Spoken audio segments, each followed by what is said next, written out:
Spencer Rattler shines, Jake Haener leads the way, and Tyler Shough gets shorted, but all three quarterbacks give their best efforts yet in New Orleans Saints training camp. We got all that and a little bit of lagniappe for you on today's episode of Locked On Saints.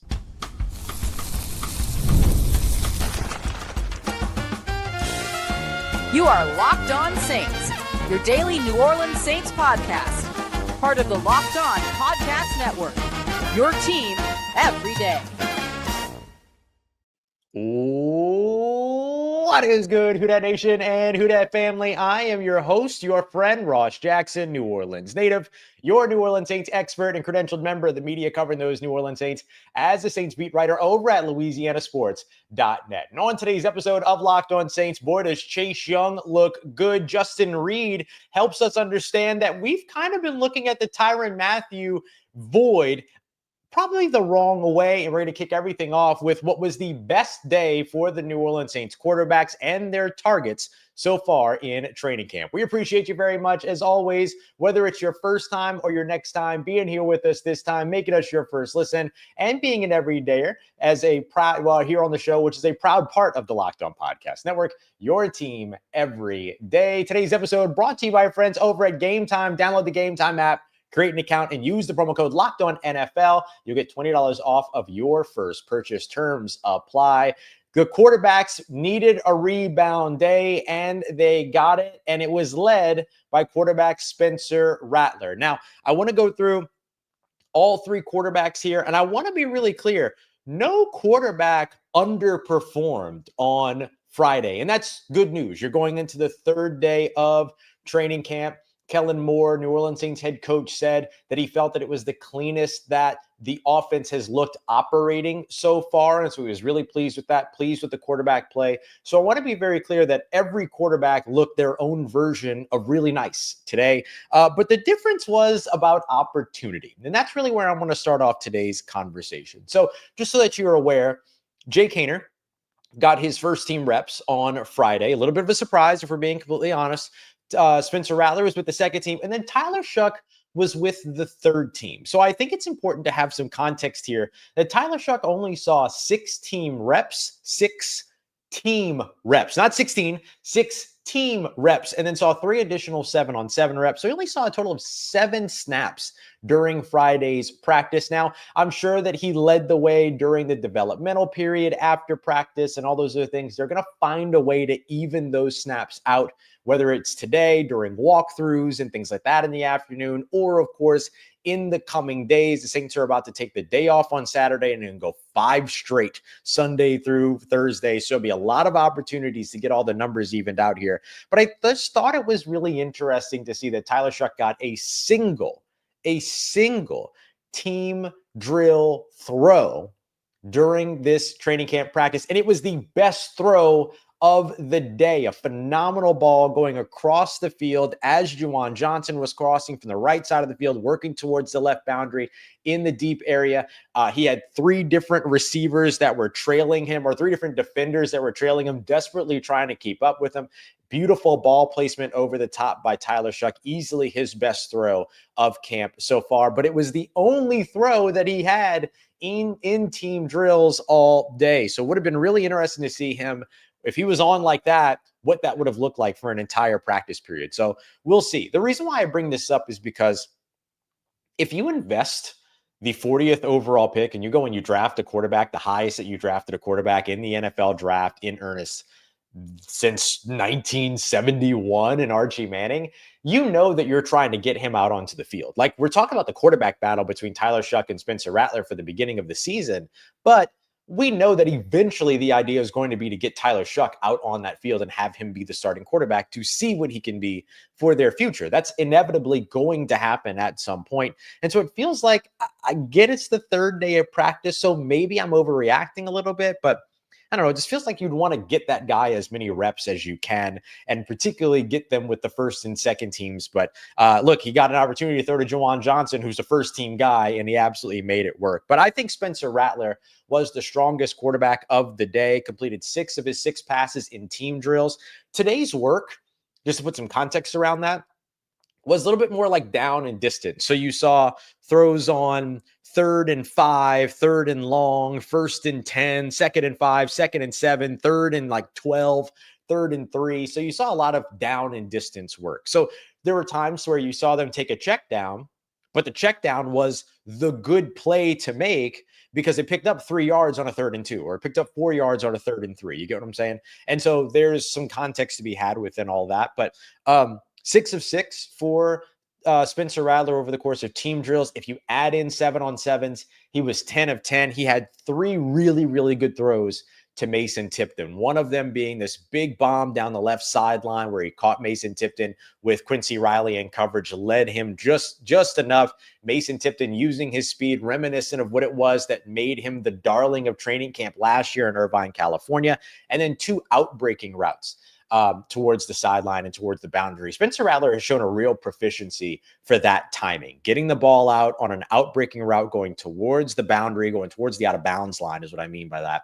But getting the ball out before the receiver comes out of their break. So anticipating throwing to a spot and trusting that the receiver is going to get there. One thing I can say confidently about all 3 of these quarterbacks that they do much better than Derek Carr ever did in a New Orleans Saints uniform is lead receivers when they're working laterally or across the field.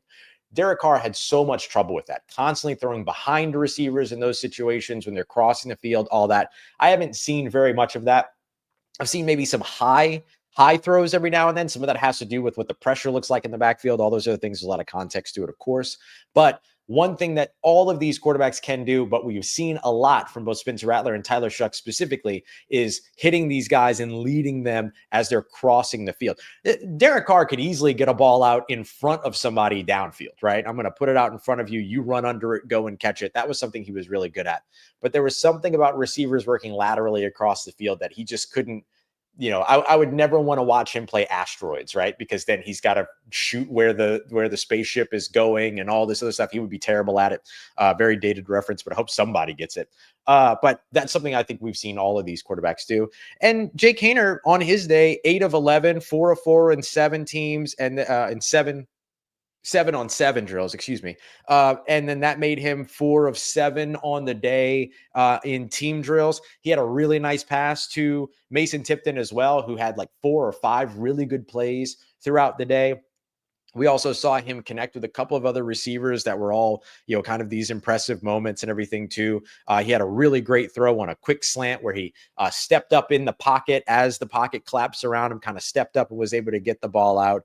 But there were a couple of plays where there was one play to where, he got the pass out and it ended up being incomplete, but Chase Young would have absolutely demolished him on a blindside hit as he won the edge coming around Kelvin Banks Jr. We'll break that play down a little bit later. But so there's some of these plays too where we saw the defense still find ways to be impactful.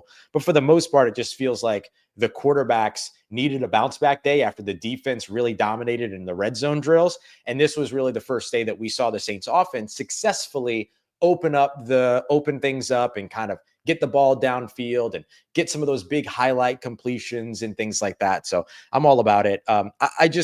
The curious thing for me was just Tyler Shough kind of getting the short end of the stick on the day. I'll be curious to see how they kind of make it up and how much more we see Jake Haener get first team reps. I don't know how much more that's going to happen as they move forward here, but look, all 3 of these quarterbacks are really impressive. Spencer Rattler wins the day, but man, I wish we really would have been able to see more of Tyler Shough because that throw to Juwan Johnson was absolutely outstanding on that play. So really good stuff from all 3 of these quarterbacks.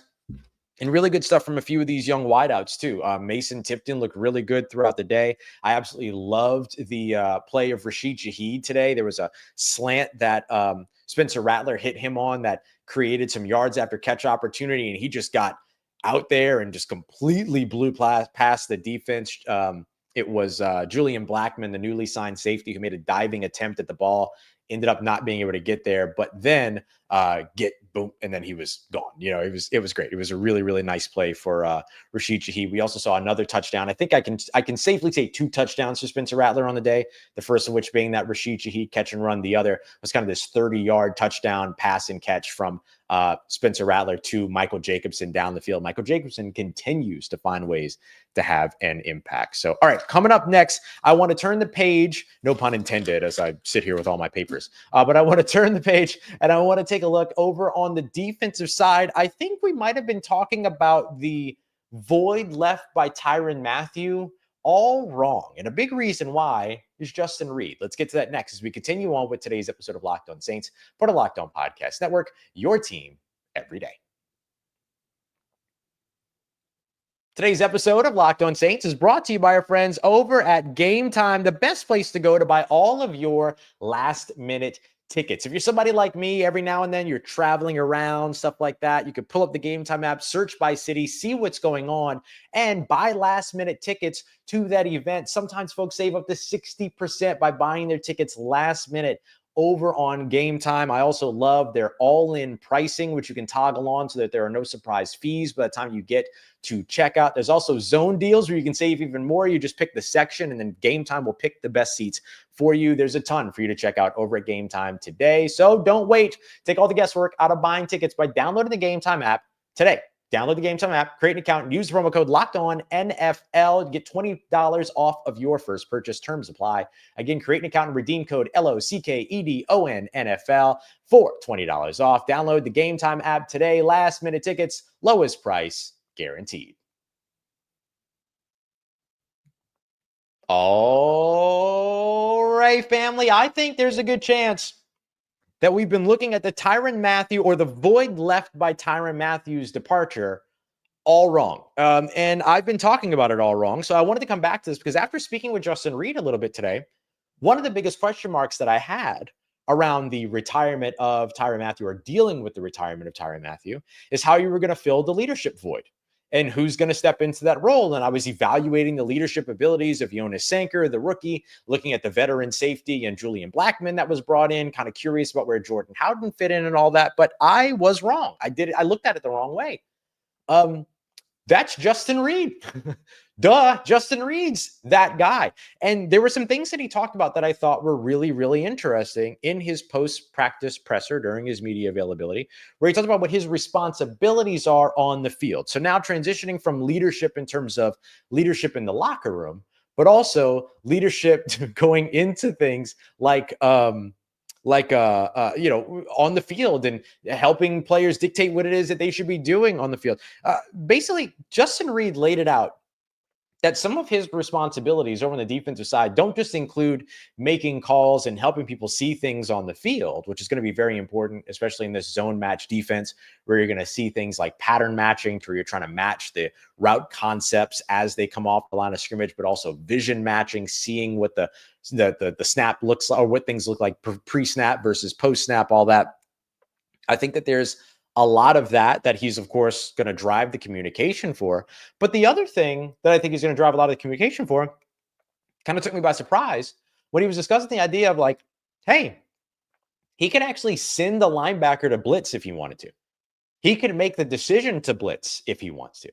He could send another defensive back to blitz if he wants to. He can have somebody drop out if he wants to.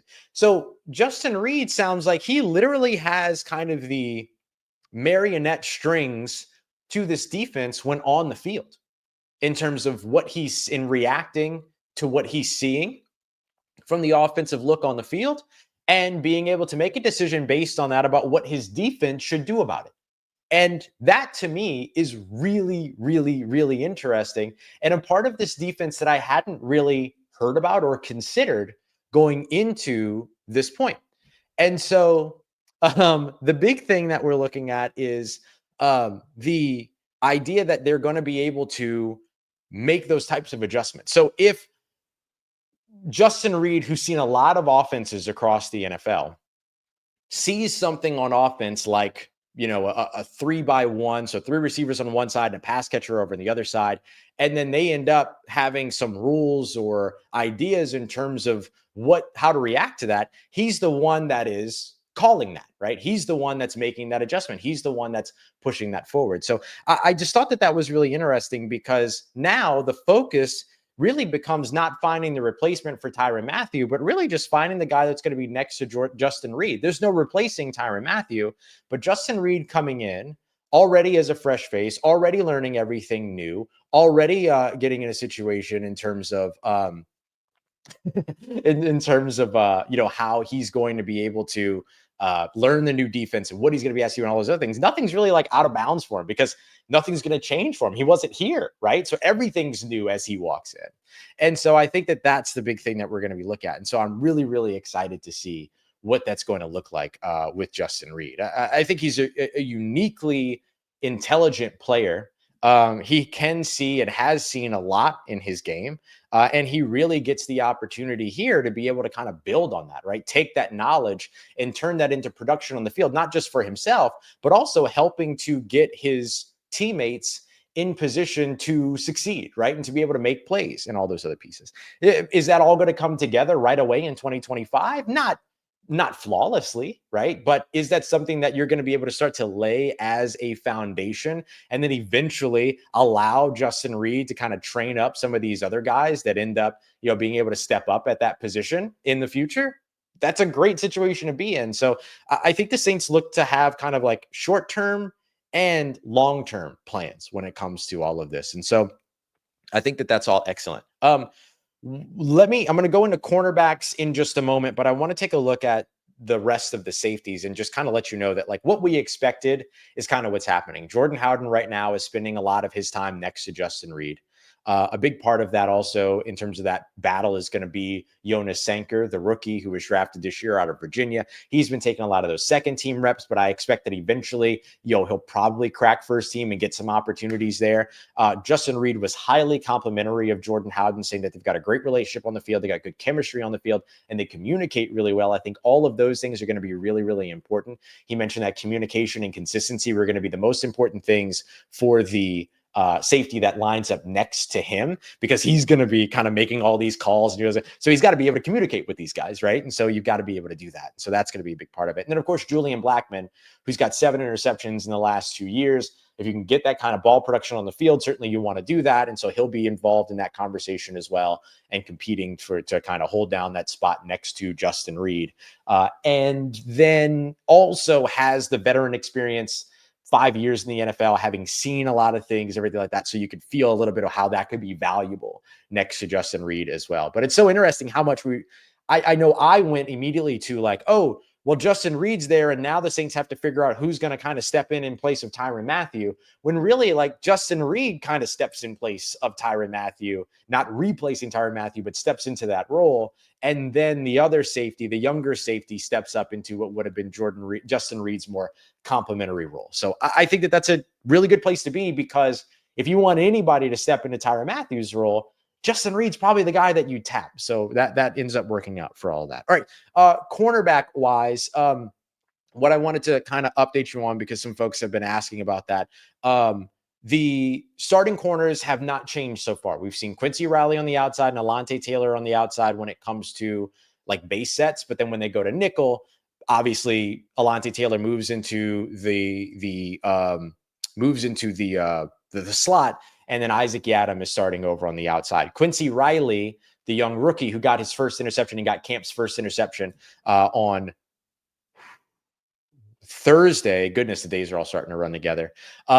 He ends up starting on the second team, typically opposite Rico Payton, who, by the way, Rico Payton had a really, really strong day today as well. Despite all the good things that the quarterbacks and the wide receivers did, don't get me wrong, but Rico Payton still having a strong camp so far as a defensive presence. So that's what we're looking at so far when it comes to the secondary. I think that Terry Joseph, the New Orleans Saints defensive pass game coordinator, has done a really good job communicating the expectations and what's going to be needed, kind of training up. He spends a lot of time with the safeties. And so him training up guys like Justin Reid and everything like that makes a ton of sense. And then you got Kool-Aid McKinstry starting on the outside. That's a guy that played in the SEC, and Terry Joseph now has some of that experience too. And so there's a little bit of that connection. There's just some good things that are happening with the secondary so far. But the big thing is, can the young talent step up and help to fill some voids where there are voids? So we'll see. That's something we're just going to have to watch, right? We can't project that here from three training camp practices, as tempting as it may feel sometimes to want to do that. All right, coming up next, what I want to do is take a look at the New Orleans Saints Best and worst from training camp over the course of the first 3 days. There's one star and one struggler that I want to discuss, and then I'll tell you about our plans here for the weekend with the Saints being off on Saturday. So we'll come back for all that and much more because we got a kicker battle to talk about too as we continue on with today's episode of Locked On Saints, part of Locked On Podcast Network, your team every day. This show is brought to you by Yahoo Fantasy and presented by Yahoo Fantasy. Fantasy football is back, and so now it's time to fire up the group chat, get your draft ready, get all that trash talk going, get your message boards going, all that good stuff. All the best are playing Yahoo Fantasy right now, and you should too, whether you're a first-timer or a veteran making your millionth league. Look, you can run everything on Yahoo through the browser or through the outstanding mobile app, and the smack talk just hits different on those message boards as well, and it gets even better because to celebrate 28 years of fantasy greatness, Yahoo Fantasy is dropping 28 big new features over 28 days, giving you more ways to play, more ways to draft, and more ways to win, and it all begins August 4th. That's right around the corner. So stay tuned. And of course, get started by creating or joining a Yahoo Fantasy Football League at yahoofantasy.com/lockedonnfl. That's yahoofantasy.com/lockedonnfl. And let's make this fantasy season the best one yet.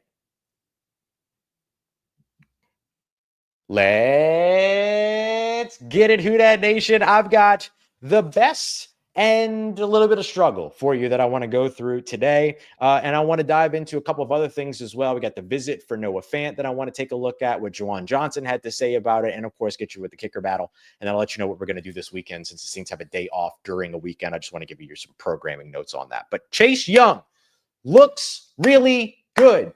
There was a rep that Chase Young got around the edge on Kelvin Banks Jr.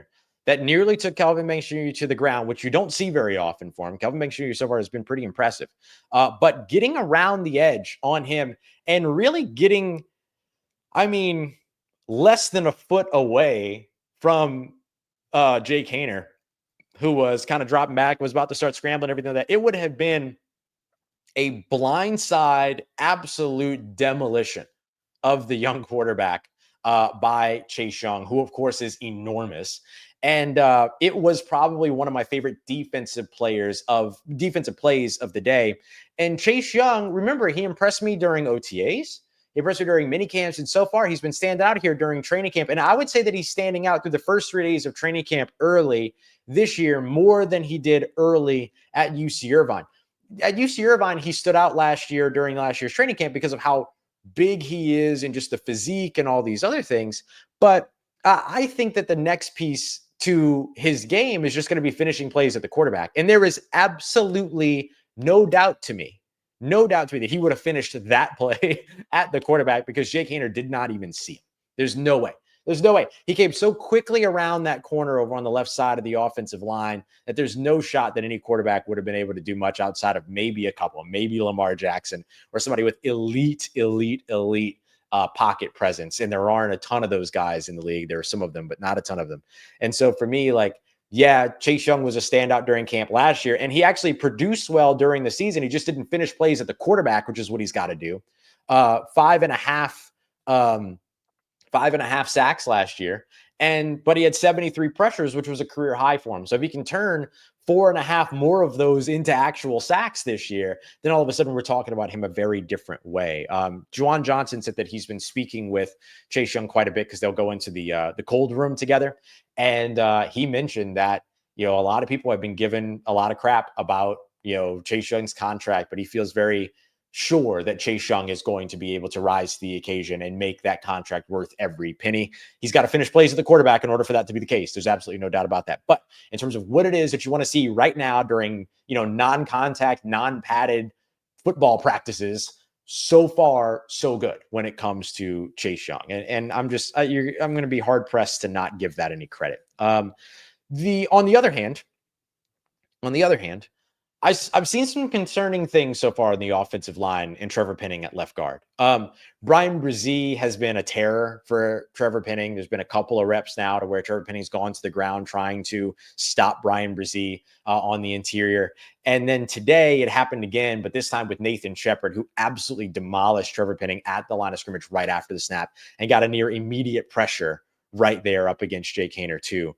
And so I highlight that not to say, hey, it's time to push the panic button on Trevor Penning, but it's important to know where these performances begin so that when the pads go on and these guys get to tick up the physicality a little bit, see a little bit of what it is that physicality brings, right? Can you see this player improve from this point? So Trevor Penning so far has felt like he struggled a little bit when it comes to the interior offensive line, but it's also his first time playing on the interior offensive line ever in team drills. Because remember, the Saints didn't do team drills during OTAs and mini camps and things like that. So not ready to stamp the, hey, it's a failed experiment, stamp on Trevor Penning. I think that would be ridiculously unfair this early. But it is important to see where he is right now, acknowledge it and tell the truth about it, right? And then see where things go as training camp progresses, and in particular, when the pads go on, which will begin on Monday.